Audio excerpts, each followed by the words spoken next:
How do you know what's behind a wall?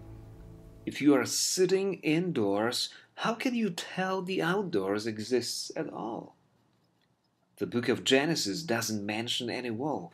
It was rather among the trees of the garden where Adam and Eve hid from God after they sinned. But a wall appeared there right in their hearts. Their inner eyes didn't see God's joyful light anymore, or at least they didn't consider Him as their loving Creator. When God's concerned voice sounded in the garden, what they heard was rather a voice of a tyrant who wanted to quench their freedom with his arbitrary do's and don'ts. So they chose darkness of their tiny cell of independence away from the challenge of God's world of light. How do you know what's behind a wall?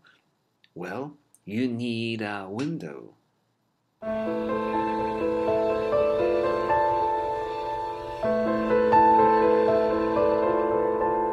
But in His unchanging love, God simply didn't want to remain indifferent toward our human condition.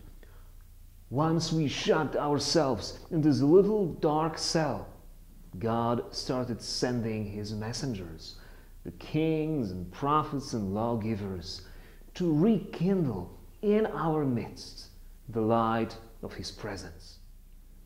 This process took centuries. In our pride, we would rather prefer darkness to light, self-sufficiency to dependence on God, mistrust to loving friendship.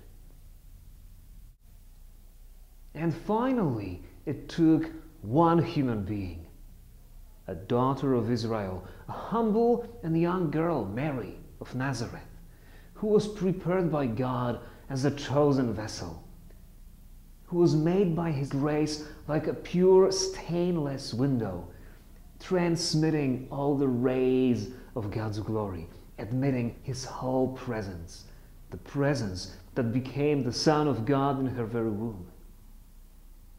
What we celebrate today in the Feast of the Immaculate Conception of Mary is both the beauty of God's glory and the beauty of human nature redeemed by God's presence and made again like a stainless window, accepting and transmitting the whole beauty of its Creator.